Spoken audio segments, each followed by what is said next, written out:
The question of how media affects children's behavior has been a subject of scientific debate for several decades. Most research in the past has focused on television, but with technological advances, it became necessary to distinguish the effect of passive observation from active participation in gameplay. In 2008, a group of researchers led by Henrik Pullman conducted an experiment testing whether there is a measurable difference in children's behavior after playing violent video games. In this experiment, 56 students of both genders ages 10 to 13 were randomly assigned to 3 gaming conditions: actively violent video games, passive violent video games, and games with no violence. The most important part about this test was not while the children played the video games, but rather after they played. The kids' behavior was monitored during school recess by peers, a method known as peer nominations. Children identified classmates that displayed a physical or verbal aggression on the playground. The study confirmed that the form of interaction with media content matters. Results showed that boys who played an active violent video game had a significant increase in aggression. This goes to prove that video games are not just simply the new television, but an entirely different interactive experience. Another interesting result that was found was that the girls did not display much of a difference in aggression in any of the gaming groups. According to the study, the increase in aggression was observed immediately after a gaming session. This can be explained by a temporary state of cognitive and physiological arousal. During gameplay, certain cognitive scripts are activated by boys and the brain enters a mobilization mode. However, as soon as the child switches to another activity, their emotional state stabilizes and the effect diminishes. Let's consider other threats to children beyond aggression from video games. If Pullman's study was a targeted strike, the large-scale meta-analysis by Lurita Ayala and colleagues provides a panoramic view of an entire generation. By analyzing data from China, the USA, and Europe, researchers identified systematic risks that go far beyond a simple playground fight. Devices in bedrooms have become the main enemy of children's melatonin. Studies confirm that every extra minute of gameplay before bedtime not only delays sleep onset, but also critically impairs sleep quality. A brain revved up by digital excitement continues playing even in the dark, leading to chronic fatigue and cognitive decline. Researchers found a dangerous feedback loop. Children with ADHD symptoms are more likely to seek refuge in games because their brains crave immediate dopamine rewards. Yet this process can turn predisposition into full-blown gaming addiction, creating vicious cycles. Paradoxically, games designed to connect people online weaken real-life relationships. Excessive engagement correlates with reduced empathy, lower academic performances, and increased family conflict. Today's discussion would not be objective if it focused only on negative aspects. The data also shows that video games can be useful development if used in moderation.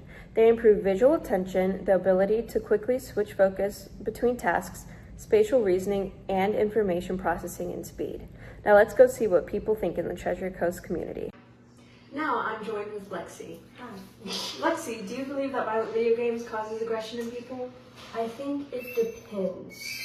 I think it could because you're seeing that, so you're modeling after it, you take it in as like everything else, movies, music.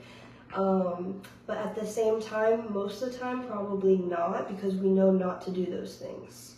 Okay, so do you think that gender or age contributes to that, plays a role to it? Yes, I think biologically boys are going to be more aggressive no matter what, just a little bit more. And I think maybe if you're younger playing video games, it will probably cause more of an effect on if you become violent because you're around it at a younger age for your developmental period. So probably a little bit. Okay. And in some video games, you can either play a role where you are actively the violent person, or you play a role where the violence is happening around you as the character. Do you think that that contributes to it? I would say yes. I feel like it's probably a slight difference, but if you are the violent person of the game, you're portraying that person as if you are the violent person. So I feel like that would probably make a little difference. Okay. And have you ever seen someone else play a violent video game and seen their behavior change? While playing the video game, yes. Okay. They've gotten more aggressive, but it's more, I would say it's more so in a, like, knowingly a part of the video game. Okay. As a joke or just vibe of the game. Right. Outside of it, not so much. Okay, they've seemed to Yes. stay the same. Yeah. Okay, thank you for your time. Action. Hi, today we're joined with Aiden. Do you believe that violent video games causes aggression in individuals? So I do not think that violent video games cause aggression in individuals. I've had plenty of friends who grew up playing violent video games.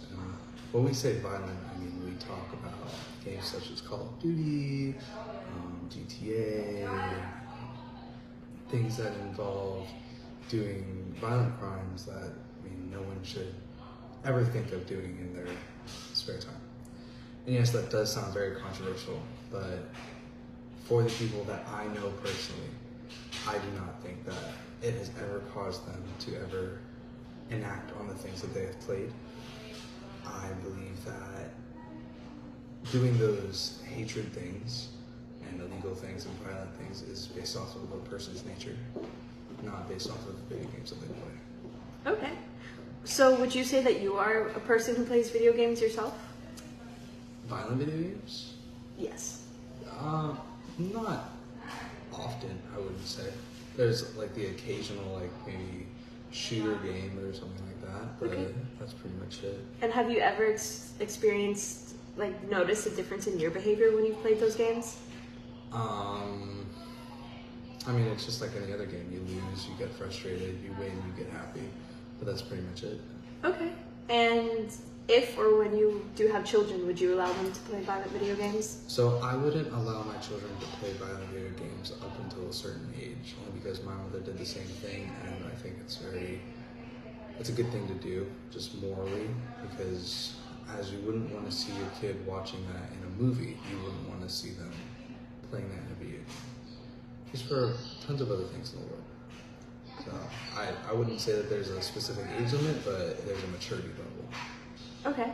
Yeah. So you don't believe that you wouldn't allow them to play up until that age because if they were younger, they would become an aggressive person?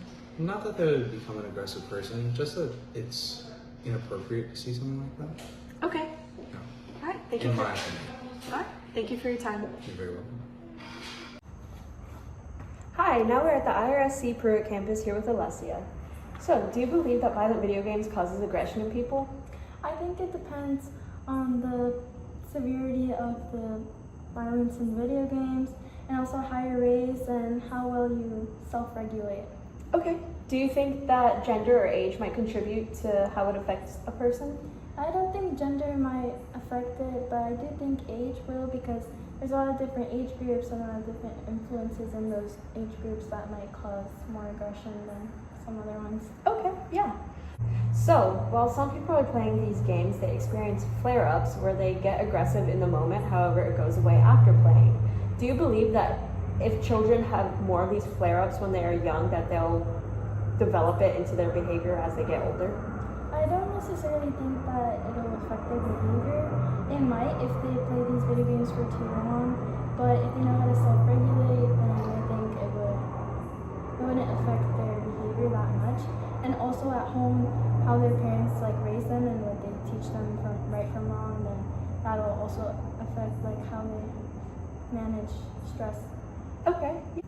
So, do you believe that more so younger children can understand the difference between when it is okay to hit someone in a video game versus okay to hit someone in real life? Yes, I think that if they have the right parental figures and they teach them right from wrong, they will be able to differentiate hitting someone in person and hitting someone in the video game. Yeah. Okay, thank you. Thank you for your time. Thanks for tuning in. My name is Skylar, and have a good day.